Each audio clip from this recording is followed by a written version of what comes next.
Hi, and welcome to our channel here at Longborn Blooms. I'm Amanda. I'm the co-owner of our family's cut flower farm in southern Lancaster County, Pennsylvania.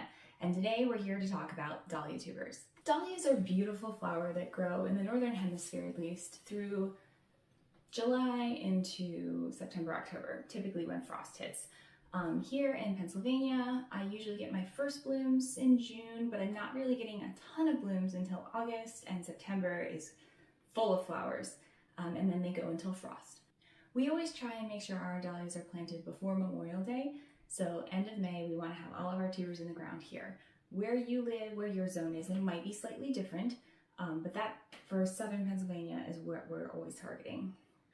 So dahlia tubers look like this. They kind of look potato-y. I always refer to them as potatoes, but obviously they grow in different shapes.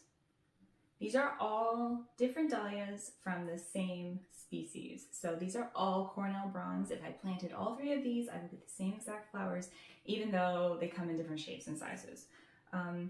Even more unique shapes you'll get. Sometimes you'll get really huge ones. Sometimes you'll get ones with very skinny long necks. It just depends on the way that the tubers for that variety grow. So once you plant your dahlia tubers in the springtime and they grow beautifully all summer and you have big beautiful flowers in the fall, eventually the frost will come and they will be all done. And at that point you have to dig them out of the ground, at least in our zone. Warmer zones can actually leave them covered, or if you want to cover your dahlias with protection, you can do that, and that will keep them from freezing. They can't survive underground even if your ground freezes. They'll basically turn to mush and they'll rot. So we dig ours up and we divide them and then we store them over the winter. We store our dahlias in our cut flower cooler. So it's an insulated space. It's 8 feet by 8 feet, and we're able to have a space heater in there that heats up that space adequately enough to keep the tubers from freezing. Now this week we had temperatures that went down into teens. We were at 12 at the lowest point. And so I brought them in just to not risk losing them over the winter. So they're now all in my basement starting to warm up. When you warm up your tubers, you start to see eyes. So the eyes on your dahlia tubers are actually where your stem grows from. If you have a dahlia tuber that doesn't have any eyes on it, it's referred to as a blind tuber because it's not going to grow. It will actually root, it will grow roots, but without eyes, it won't throw any stems up, and therefore you don't have any flowers. Sometimes the eyes on a dahlia tuber can be really difficult to see, and sometimes, even though they're there, you can almost not tell until you start to warm them up. At least for me, I've been growing dahlias for 5 years now.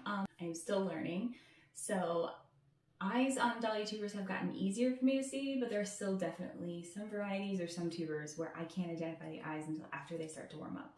As they warm up, the eyes start to swell, and you're able to start seeing like the little sprout starting to grow. And that is how you can easily see the eyes, but until they're warmed up, sometimes it's hard to see. Everybody has their own way of storing their dahlia tubers, and unfortunately, there's no real universal everyone should store them this particular way, because depending on the climate of where you're storing them, they may or may not require different things. You want to make sure that your dahlia tubers are kept from freezing, and you want to make sure that they're not too wet and that they're not too dry. When they're too wet, you will get mold, and then further than that, you'll actually get rotting.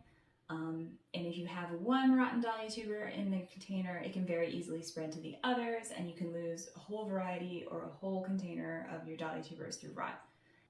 So the most dangerous thing about a dahlia tuber shriveling is always going to be the long skinny neck. Not all tubers have that, but if the tuber has a long neck on it and it does shrivel, it becomes very brittle and it's very easy for it to snap. And a dahlia tuber that has a broken neck will not grow. So right now, since I've brought my tubers in and I'm starting to warm them up, I'm starting to do my dahlia tuber count for our dahlia tuber sale on our website, and to make sure that we don't have anything rotten or anything with too much mold on it, just doing a general inspection, checking them for their eyes, and then checking how many don't have eyes. I also kind of grade them. The best ones are the ones that I'm going to sell on the website. I'm going to be shipping them out late March into April, maybe even May. Sometimes the tubers are such an odd shape, or they're so huge, or they have such very long skinny necks that I hesitate to ship them because I don't want them to get broken, or these big giant tubers may not fit in the shipping box. So I have grades for my tubers. The first grades are the ones that I am going to sell on the website. The others are the ones that I'm going to plant in my own field. So the tuber inspection, I'm going to have some footage here for you, and we're going to walk through that, and then we'll talk more about dahlia tubers. All right, so I'm going to dump one variety out here on the paper so we can get a really good look at all the tubers that are in this box. This variety is called rawhide. You can see from the tags, and I'll show them in a second. But here are some tubers. You can see they are different shapes, different sizes, even though they're all the same variety. So just going to pull them all apart out of the big pile. I just want to get a look at all sides of them and make sure they're in good shape. This variety again is rawhide, and here's what the flower will look like. The reason I really wanted to check this variety is when I brought them into the basement, I found one that was rotten, and I want to make sure that none of the other ones have rotted.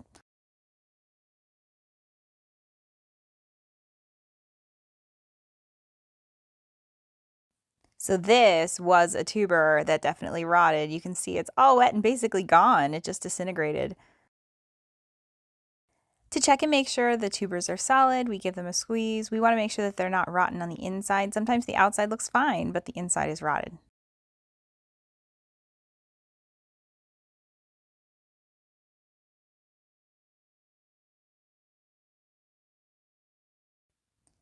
Here's another issue. The neck on this one dried out, and you can see it's just fraying and it's broken, and this is not going to grow.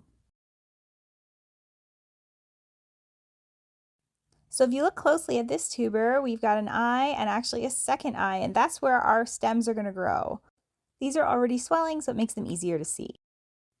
Here we've got a different variety, and this one I can see has a little bit more of a mold issue, and this tuber in particular, that is too far gone. We're not going to be able to save that. We're just going to throw that away. A couple of these other ones, they have very, very light surface mold. We can wash that off with our glove, or I use a Clorox wipe to just make sure that it doesn't come back right away. This does show I have too high humidity in my storage area, which I do realize, and I have been trying to reduce it, but it's kind of hard for me to control in my cooler.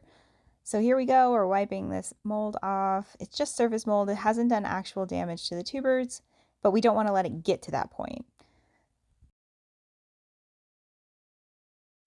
Here you can see the size difference between two tubers of the same variety. So we're going to go through each bin like this one by one, looking at all the tubers, making sure they're in good shape for our dahlia tuber sale and that we don't have any storage issues. So far, we haven't found any big issues in our inspection, and the count is going great. Thanks so much for watching our video on dahlia tubers, and I hope to see you here again soon. Happy growing!